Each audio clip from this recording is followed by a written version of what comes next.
Greetings, travelers, and welcome to the first annual E3 review presented by Draco Breach. Now, we're going to start with EA, move through the conferences as they were presented, and see how we go from there. EA was strange. They actually said at the beginning that they were glad to present at a new venue.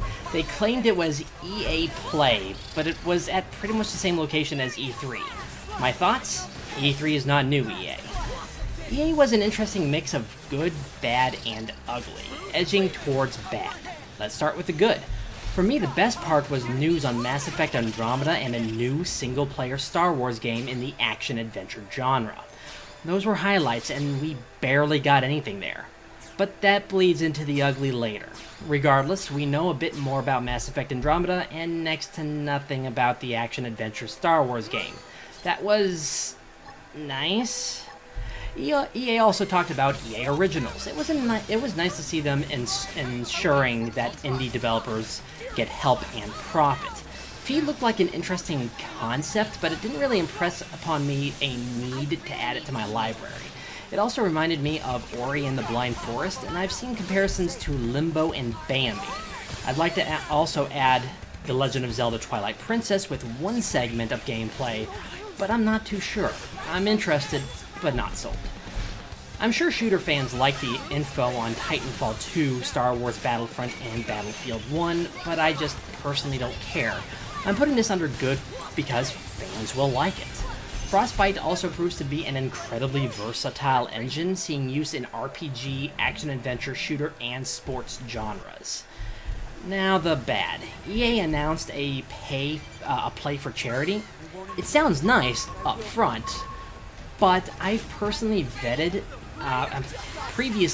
many of those charities, and they are pretty terrible on where their money actually goes. As a hint, it's not where they say. I'd rather a humble-like pick your charity, allowing people to properly vet charities and make sure the organization walks their walk. EA talked a lot about free demos, and they acted like they were new and newsworthy. Oh, and they're also limited time.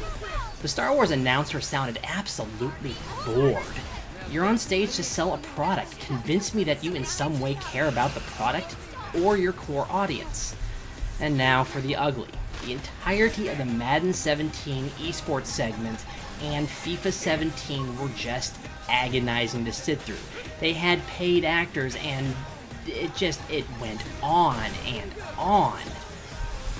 And EA really they just spent entirely too much time on fluff, and they really didn't show off games. In fact, somebody did a statistic, they showed half as many games this year as they did last year. They talked about tournaments and esports for far too long. They could have touched on these events and then clarified in interviews. Now they are stuck clarifying gaming news in interviews because we learned next to nothing about what EA actually plans to present to their audience. In the end, it was one of the worst EA pressers I recall in a while. I'm going to give it a D, and I'm being kind with that. Bethesda had a much better presser. I can't help but feel it should have led off E3. I may not be a fan of shooters, but I loved how they introduced and talked about Quake and Prey reboots. They immediately showed that they had showmanship and understanding of what gamers want. They also announced DLC for Fallout 4 and Elder Scrolls Online, and it looked interesting overall. I'm just not sure how removing level restrictions in an MMO is going to help, but I suppose anybody who's invested in it will find out soon. They also had a long segment for Dishonored 2, and it was nice to look at. It was an excellent show of showmanship, and it showed that, unlike EA, they want the games to speak for their company, not paid actors. I also think that Void Engine is kind of cheesy, and I can't hate it. Void, creation. I can't decide if it's irony or contradiction. I also noticed that Dishonored 2 has more rewarding stealth than the latest Arkham games. Now there was some bad ugly to the show. They backpatted themselves. Repeatedly. They are remastering Elder Scrolls V Skyrim yet again. I think it's like, the third time at this point?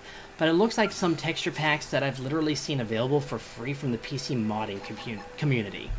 Also, Bethesda VR. I don't care. It's too expensive for the regular gamer, and the equipment needed to run it where they show it at shows is pretty much the cost of a new car. Now, don't quote me on that, but it's expensive. Overall, I give them a well-earned B. It was fun to watch, and it did have some downtime. And now, Microsoft. Microsoft. You had one job. You almost did it. You really almost did.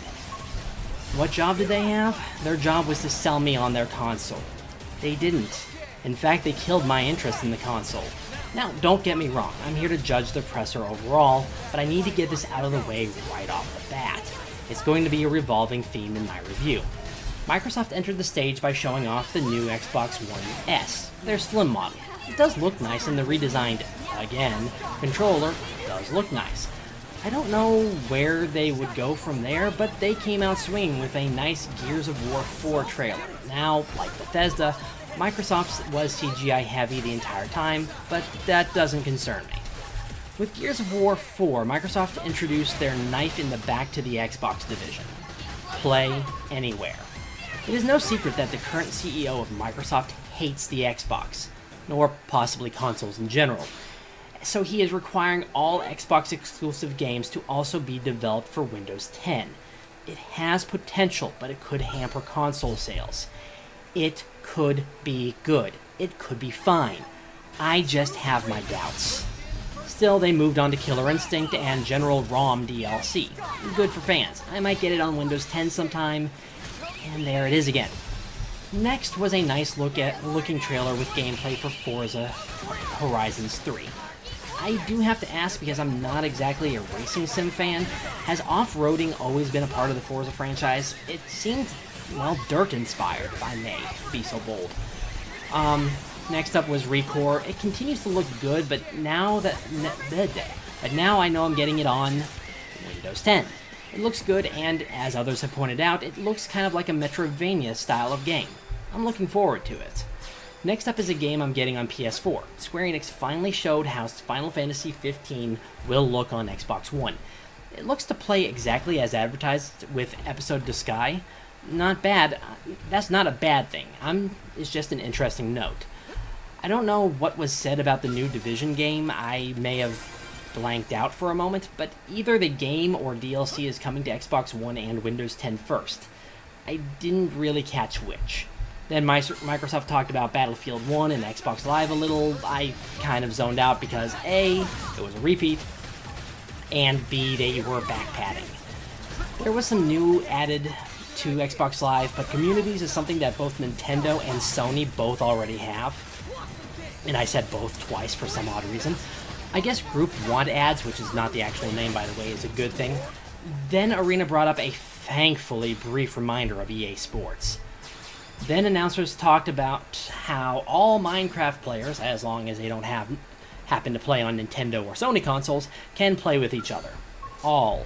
I don't think it means what you think it means. The entire Minecraft presentation was really painful to watch. Immediately after, we had a brief teaser on the Xbox One controller customization orders. That's cool, I suppose. Except for the ridiculous $80 MSRP. That's a $30 increase over the standard controller. I mean, $10 or $15, I could understand. Then Limbo creators confused us with a strange little title called Inside. We learned nothing about it. Next was an indie reel I couldn't really follow. I saw Cuphead, Yooka-Laylee, and Bloodstained in there, and I think I caught some others, but it was brief. We Happy Few looks absolutely dystopic, and it could be interesting. I just don't think I'm in the target audience, but the presentation looked good at least. Gwent. I personally don't care.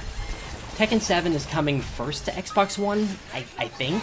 Well, it's a thing at least. I'm more of a Street Fighter fan myself, and even then I'd rather play Smash Brothers, but, you know, everybody has their own preferences there. Dead Rising 4 looks to be a return to form because it fits more into the comedic zombie-slaying niche than I think fans said the previous entries were.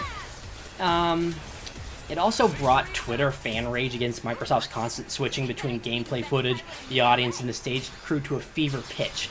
I do agree with them. I really think that they should have focused on the footage without the cutaway.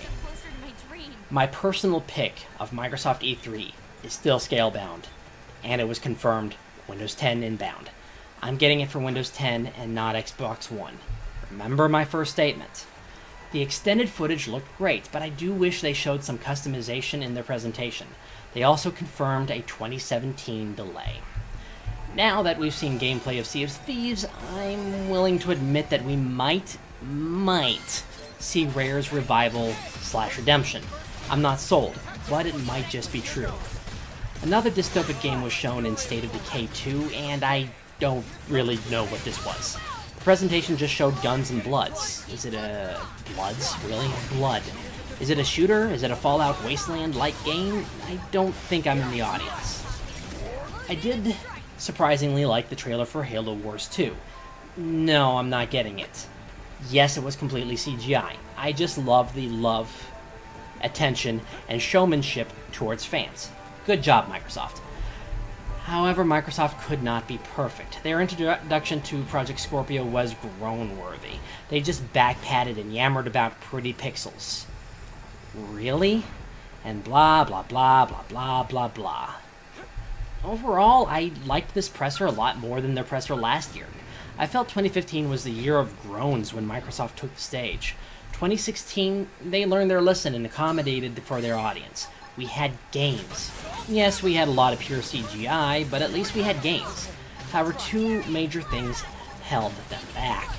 They did not sell the Xbox One as well as they really should or could have. It's apparent they are trying to move their audience to Windows 10, though cross-buy might prove me wrong, and I desperately hope it does. However, I'd rather play games on a PC where I control the power and settings, and Recore and Scalebound have moved from Xbox One exclusive to Xbox Live exclusive, in air quotes, instead. I wanted those games, and now I don't need to get an Xbox One for them. Yes, I get it, it's good for fans, but now those fans don't need to have, or remotely want, an Xbox console. Time will tell. I hope I'm wrong, but I just feel Microsoft's anti-console directive in full force. Still, I think a B+ is a fair grade. Now it's time to go over a rather agonizing Ubisoft presser. It was originally scheduled to run for an hour and a half, but it ran over for a total of 2 hours. I really felt like they just kept going on and on and on and on at the end. Regardless, let's look at the actual content. They started off by celebrating 30 years of Ubisoft and a horrendously agonizing, though brief, announcement of Just Dance 2017 for pretty much everything under the sun. I don't know whether to say this set the stage or not, but it was not an auspicious opening, to say the least. They showed their true class with an overabundance of profanity. I really hope nobody actually started an Ubisoft profanity drinking game. I might have needed to call an ambulance. Regardless, I suppose the show must go on. Next up was a premiere of Tom Clancy's Ghost Recon Wildlands. I don't know if it was a premiere or if they showed it off last year. I don't know. It may have just been so, well, whatever. But I'm not a fan of these games, so maybe I just missed it. Or forgot about it. Still, regardless, moving on. They had a Watch Dogs-like intro trailer for, of all things, South Park Fractured But Whole. At the very least, this bloated segment matched the poor attempt at comedy from the titular South Park television series. It also showed gameplay, and it showed an uncanny match towards gamers that I am quite happy to see. If you pre-order South Park Fractured But Whole for PC, Xbox One, or PS4, you get South Park The Stick of Truth for self-same console for free. Okay, that honestly did get my attention. I might decide to pick up this game simply because the gameplay actually looks good. I'm not sure about it because of the comedy and story, but who knows. Still, Ubisoft had to move on, and they back-patted their stellar sales of Tom Clancy's The Division, which, from what I've heard, was quickly abandoned as gamers realized how utterly average and overhyped it was. It has had terribly mixed reviews, and I typically hear it was very meh whenever I talk to anybody about it, so they gave themselves undeserved back-patting and announced DLC. That was nice, I suppose. Then VR. I'll sum it up. Eagle Flight VF and the Eagle Flight VR and Star Trek something VR were on show, and they looked highly stylized and extremely low resolution to hide the glaring weaknesses of VR from the crowds at E3. The technology just isn't ready for deployment, and no, I won't change my opinion if Nintendo doesn't. They have tried, and it was abysmal. The games were good then, and I'm sure some are good now. The technology simply isn't ready in an affordable format. Still, moving on. We got another peek at For Honor, and I surprisingly actually lost interest in this game. It looks like it is built around PvP world where your only real challenge is against others in brutal online combat. Maybe I'm just burned out on Dark Souls, and it feels more like the same but with PvP. Note, I don't hate it, I just think it came across to me as generic and bland. I also didn't realize that the next game, Grow Up, was a sequel to Grow Home until going through my feed. Just not really all that interested. I think it's a puzzle platformer if I had to guess. Then they did stupid and gave up any chance of me caring or remotely liking Trails of the Blood Dragon. I hated the introduction that they did for this, and I about fell asleep. And it was made worse when the next thing that they introduced was the Assassin's Creed movie. Really? Then they showed off Watch Dogs 2 and Steep, and I think they brought up a Watch Dogs movie? Really? Overall, Ubisoft could have done better, but they could have also done worse. C seems fair to me. And then Sony. I was going to introduce this with a joke, but I think I'll just move on. They did a pretty good job. I'll start with what I didn't like because it was thankfully fairly contrite. It was very, very little. And it wasn't anywhere near as bad as that Shenmue 3 punch in the gut that they gave us last year. But still, this is 2016, so let's move on. As stated, there was some... No, I didn't state that. Anyway, there was some backpadding. It was brief, and they basically just said something about 40 million units sold. It was short and not as bad as other pressers. However, they also spent a lot of time trying to sell a $400 piece of tech to add on to your PS4, which is also $400 by the way, and no time whatsoever for the PS Vita. I mean, okay? Now, let's move on. I might mention the orchestra at the beginning as bad because theatrics, and we don't need them, but even to me, the music sounded familiar, and they went right into what appeared to be in-game footage of God of War 4. I'm not a fan, but it looked like Sony catered to its fans. It was excellent showmanship. Following that, they showed off Days Gone, but there wasn't any gameplay until the end of the presser. It looks like a fan of The Walking Dead might enjoy it. I'm just not a fan of that, so... And that was the same with the next game, The Last Guardian. I can't get into it. I do get it. It looks like a solid game, and I'm sure people will enjoy it. It's just not my type of game. I do have to ask, did they change the aesthetics for The Last Guardian, or is it just me? Because it seems more cel-shaded than it was before. Regardless, next they showed a game that may have actually sold me. That they may have actually sold me on. I didn't know what to think of Horizon Zero Dawn last year. Now I think it's a buy. Maybe not day one, just sometime. Next was Detroit Become Human, and it looks like a choice simulator, basically QTE, the game. 3 or 4, 10 million and 3. Couldn't really get a good sense of the game, and it may have been a down moment for me during the Sony press conference. Then, oh my goodness, Resident Evil may have returned to form with Resident Evil 7. It's back to its roots as a psychological thriller. Now, I could be wrong. It was mainly a teaser trailer showing off PlayStation VR, and I couldn't really get a sense if it was real gameplay or not. But I think fans may have what they want back. And then they moved into 2 games that I believe they said were VR exclusive. Farpoint and Star Wars Battlefront X-Wing Commander, I think. I may have honestly just caught a short nap during those couple of minutes where they were talking about those games because I just I can't care. And then they went into saying that all the games after this will have VR incorporated.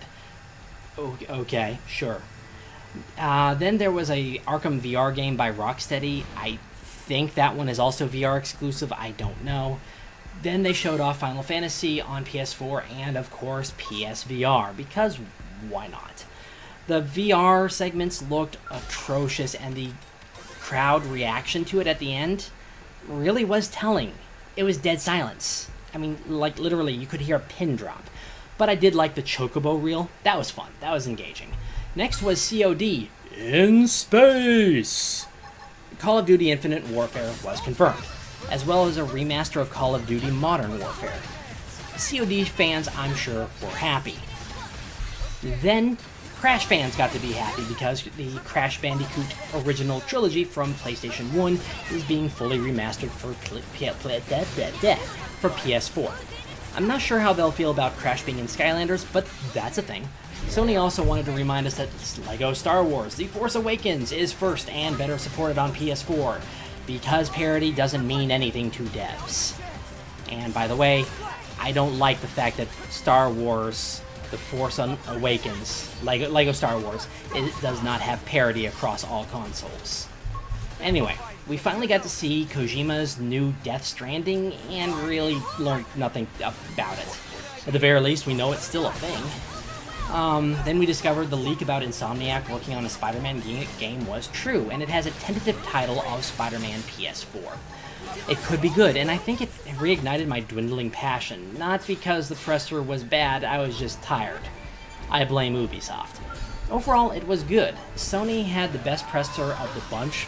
Sony stuck to actually showing gamers, well, games. They didn't deviate from the game plan much. It was the most solid effort from them in years, and I think it deserves the one and only A of E3 2016. Now, I won't grade Nintendo. Primary reason is because it was a Treehouse showcase, not a presser. It was excellent, and we did learn a lot about what to expect from Wii U and 3DS in the coming months. We got a good, strong look at The Legend of Zelda Breath of the Wild, and I'm only waiting to see pre-order bonus details before putting money down, because take my rupees, Nintendo. Anyway, I like the Pokemon and Tokyo Mirage Sessions Sharp FE time slots, as well as I'm looking forward to those games. I also appreciated the details on Paper Mario Color Splash because we did learn a lot. For one, battles are actually rewarding again. You can earn minion or summoning cards only by battling the enemies on the card. There are also elements of exploration, so I think some fears of Color Splash were laid to rest. Some. Ever Oasis looks adorable, and it reminded me of some melding of Fantasy Life and Mana. I'm also very interested in Box Boy. Beyond Monster Hunter Generations, I can't remember what else was shown. I'm not exactly a big fan of the Monster Hunter franchise, but they are hyping it up adequately for fans with a demo and more costumes. In the end, E3 2016 was a worthwhile show. I do want something from Nintendo to generate substantial hype, but they did a good job getting information to fans. And I think that's going to be the end of my review. I know it was unusual. It wasn't exactly formatted as some of you might expect, but I think it is adequate to describe my thoughts on E3 and to show where I'm interested and where I'm not. Now, yes, I'm sure that there are people who are like, well, you didn't like this game. It's like, no, I'm sorry, I didn't personally like that game. Other games were shown off at E3 that weren't really at press events. They were only at, like, kiosks. And I did get to see some of them after E3, like Shantae, Bloodstained, Persona 5, but Persona 5 wasn't even playable, and I don't know. I don't know. Technically, Tokyo Mirage Sessions wasn't playable, but it's very close to release, and they had Treehouse playing the demo, so I don't know. Regardless, I think that is it for the time being. This is Draco Breach reporting out. God bless and safe travels.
him chew on this.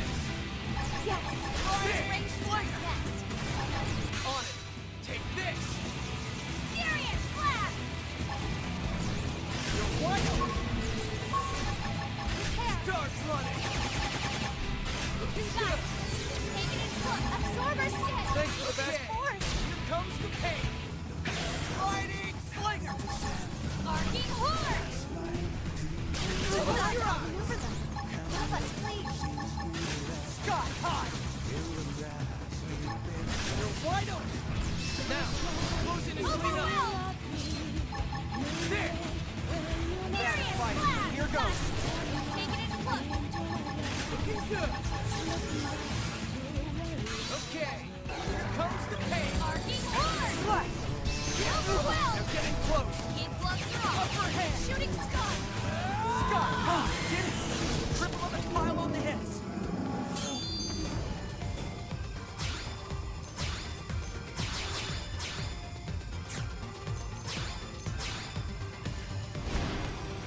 We have no choice but to fight.